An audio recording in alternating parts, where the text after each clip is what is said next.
সকলকে স্বাগত। আবারও একটা নতুন এক্সাইটিং ভিডিও নিয়ে চলে এসেছি আপনাদের সামনে।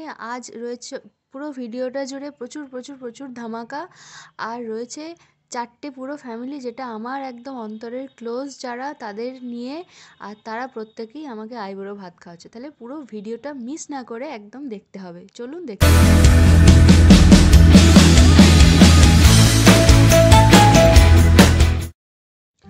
আইবুড়ো ভাতটা যেহেতু আমাকে নিয়ে, তাই আমি সবাইকার লেটে গিয়ে পৌঁছেছিলাম। এটা হচ্ছে মিতাদির বাড়ি। এখানে আমি বলেছিলাম যে সবাইকার বাড়িতে আলাদা আলাদা করে খাবো না, কেননা সেটা আমার জন্য খুব চাপ হয়ে যাবে। আর যদি সবাই মিলে এক জায়গায় একসঙ্গে একটা পিকনিক স্টাইলে আইবুড়ো ভাত হয়, তাহলে সেটার আনন্দ যেন আরও বেশি হবে। সেদিনকে এটা ইমাজিন করে ওদের বলেছিলাম, আর ওরা প্রত্যেকেই রাজি হয়ে গেছিলো। আর এখানে যে রান্না করছে মুনমুন্দি থাকে মন্তেশ্বরের বাইরে, বর্ধমানে। তাই মুনমুন্দি আজকের ডেটটা ফাঁকা পেয়েছে, তাই মুনমুন্দির জন্য স্পেশালি আজকের দিনটা করা হয়েছে, আর আমার জন্য তো বটেই। তো আজকে প্রচুর আয়োজন করেছে মুনমুন্দি, এদিকে রান্না বান্না করছে সাথে প্রত্যেকে। তবে আজকে ভিডিওটা কিন্তু একটা পার্টে হবে না, দুটো পার্টে হবে। আজকের পার্টটাতে দেখাবো হচ্ছে মিতাদির একটা শাকের চচ্চড়ি রান্নার রেসিপি। এদিকে তো মুনমুন্দি আর অর্পিতাদি মিলে প্রচুর রান্না করছে। কী কী রান্না থাকছে সেটা জানতে হলে পরের ভিডিওটা দেখতে হবে। আজকের ভিডিওতে পুরো সব দেখাতে পারবো না, তাহলে ভিডিওটা প্রচুর বড় হয়ে যাবে, একঘেয়েমি লাগবে। তো এই তো লিসা চলে এসছে। আর শাকের রান্নাটার প্রথমেই মাছটা ভেজে নেওয়া হয়েছে। মাছের মাথা দিয়ে লাউ শাকের একটা ঘন্ট রান্না করবে মিতাদি। তো মিতাদির রেসিপিটা আজকে আমি আপনাদের সামনে শেয়ার করব। তাহলে দেখতে থাকুন কীরকম করে মিতাদি স্পেশাল শাকের রান্নাটা রান্না করলো। তো চলুন দেখতে থাকুন। বাইরে তো মিতাদি শাকের ঘন্ট রান্না করছে, এদিকে ভিতরে একদিকে হচ্ছে চাটনি, একদিকে হচ্ছে ফুলকপি আলুর একটা রসা, পায়েস ইতিমধ্যে হয়ে গেছে, রাইস হচ্ছে, সাথে 5 রকমের ভাজা, যেটা আইবুড়ো ভাতে আপনারা দেখেছেন সবাই আমাকে মোটামুটি দিয়েছে, এখানেও বাদ নেই। যে সুন্দর একটা পায়েস আমার খুব প্রিয়, পায়েসটা হয়েছিলও খুব ভালো। তো এইভাবে চললো আজকের দিনটা। তাহলে পুরো ভিডিওটা আপনারা বসে বসে দেখুন আর এনজয় করুন। এখানে যা হাসি ঠাট্টা মজা চলছে, ভয়েস ওভার দিতেই আমার খারাপ লাগছে, কিন্তু পুরোটা যদি দিই তাহলে প্রচণ্ড নয়েজ এসে যাবে। তো তাও আমি আপনাদের আনকাট দেখানোর চেষ্টা করছি, আপনারা দেখতে থাকুন। আজকের ভিডিওটা অনেক বড় হয়ে যাবে, দুটো পার্টে করতে হবে মনে হচ্ছে। একদিন রান্না বান্না দেখাবি আর একদিন খাওয়া দেখাবি। তো শুরু হয়ে গেছে এখানে মিতাদির হাতের কামাল দেখানো। তো কড়াইয়ে অলরেডি তেল পড়ে গেছে, শুকনো লঙ্কা ফোড়নও দিয়ে দেওয়া হয়েছে। আর কি কি দেয় আপনারা দেখলেই বুঝতে পারবেন, আর ট্রাই করুন বাড়িতে অবশ্যই এটা। তেজপাতা ফোড়ন দেওয়া হয়ে গেছে, 5 ফোড়ন না জিরে যাই হোক একটা দিল। এবার যত রকম শীতকালীন সবজি হয় মোটামুটি তো চচ্চড়িতে যাবে, চচ্চড়িতে মোটামুটি সব সবজিই যায়। তো এখানে রয়েছে গাজর, তারপর আলু, বেগুন, সিম, আর কি কি ছিল আমি জানি না, মূলো ছিল মনে হয়। তো এগুলো সব দিয়ে একটা ভাজা করে, মানে জিনিসটাকে কষিয়ে নেওয়া হচ্ছে আর কি। এইভাবে কষিয়ে পুরো রান্নাটা মিতাদি রান্না করেছিল, মানে সবাই বলেছিল খুব ভালো হয়েছে।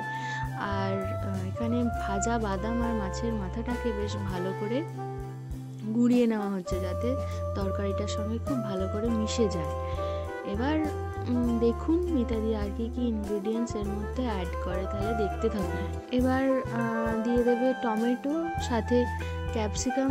এই শীতকালের যে কোনো সবজিতে টমেটো তো মাস্ট থাকা চাই, আর ক্যাপসিকাম তো বলতেই হবে না। আর যদি ধনেপাতা দেওয়া যায় যে কোনো শীতকালীন সবজিতে, যদি এটা শাকের চচ্চড়ি, এখানে ধনেপাতার ব্যবহার হবে না। তো এখানে হলুদ, নুন সব দিয়ে আবারও ভালো করে জিনিসটাকে কষিয়ে নেওয়া হচ্ছে। যত কষিয়ে রান্না করা হবে, রান্নার স্বাদ তত বেশি হবে। দেখুন দেখতেই সুন্দর লাগছে, অপূর্ব লাগছে। এবার একটু কালারের জন্য অবশ্যই একটু কাশ্মীরি লঙ্কার গুঁড়ো দিয়ে দেওয়া হলো। এবার দেখুন রাঁধুনি বদল হয়নি, কিন্তু খুন্তি বদল হয়েছে। এখানে অর্পিতা দিয়ে এবার রান্নার সালে চলে এসছে। এদিকে সেদ্ধ করে রাখা হয়েছিল শাকটা, এখানে বোধহয় এখানে কুমড়ো শাক না লাউ শাক রয়েছে। যাই হোক, শাকটাকে এবার ভালো করে এবার একটু মিষ্টি দিয়ে দেওয়া হলো। শাকের যে কোনো তরকারিতে একটু মিষ্টি দিলে তার টেস্টটা একটু বাড়ে, মানে স্বাদটা একটু ব্যালেন্স হয় আর কি। শাকের তরকারিতে একটু মিষ্টি না দিলে খেতে খুব একটা স্বাদ হয় না। আমি সবটাই আন্দাজে বলছি, কেননা আমি ওখানের মধ্যে রান্নাটা তো আমি করিনি, ওরাই করেছে, আর আমি লেটে পৌঁছেছিলাম, তাই সব কী কী সবজি আছে সেগুলো আমি দেখিও নি, আর কী কীভাবে রান্নাটা হচ্ছে জাস্ট দেখছি। তার সাথে তো গল্প মজাতে মেতে রয়েছি, তাই সবগুলো সঠিকভাবে আমি জানি না কি কোনটার পর কী পড়ছে। আমি ভিডিওটা দেখছি আর এদিকে ভয়েস ওভার দিচ্ছি। আমি জাস্ট ওখানে ভিডিওটা বানিয়েইছি শুধু, কিন্তু কি আছে না আছে সেই সঠিকভাবে আমি সেই সময় খেয়াল করতে পারিনি। এই যে শাকটাকে একটু গ্লাস দিয়ে একটু ইয়ে করে নেওয়া হচ্ছে, যাতে একটু মাখো মাখো ব্যাপারটা আসে। আর মাছের মাথা আর বাদামটা অবশ্যই দিয়ে দেওয়া হয়েছে এবার। অসাধারণ, দেখিয়ে আপনারা বুঝতে পারছেন। আর একটা জিনিস খেয়াল করেছেন কি, পুরো রান্নাটা কিন্তু খুব অল্প মশলার মধ্যে হচ্ছে। অল্প মশলার রান্নাতেও কিন্তু দারুণ টেস্ট হয়, আবার বেশি মশলা দিয়েও রান্না করলে তার আলাদা স্বাদ। এখানে অল্প মশলার দিলেও কিন্তু রান্নাটা ছিল উচ্চাঙ্গের।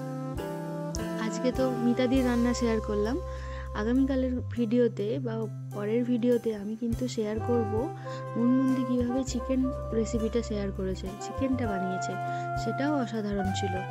মানে অনেক কিছু রান্নাই ছিল সেদিনকে, মানে শাক থেকে আরম্ভ করে তরকারি, ভাত, রাইস, মাংস, মানে কোনোটাই এরা সবাই মিলে বাদ দেয়নি। তো আমাদের শাকের তরকারি ইতিমধ্যে রেডি হয়ে গেছে, একদম কম তরকারি কম মশলায়, একদম পারফেক্ট। হ্যাঁ, আর এখানে মিতাদি একটু ঘরের তৈরি ভাজা মশলা দিয়েছিল।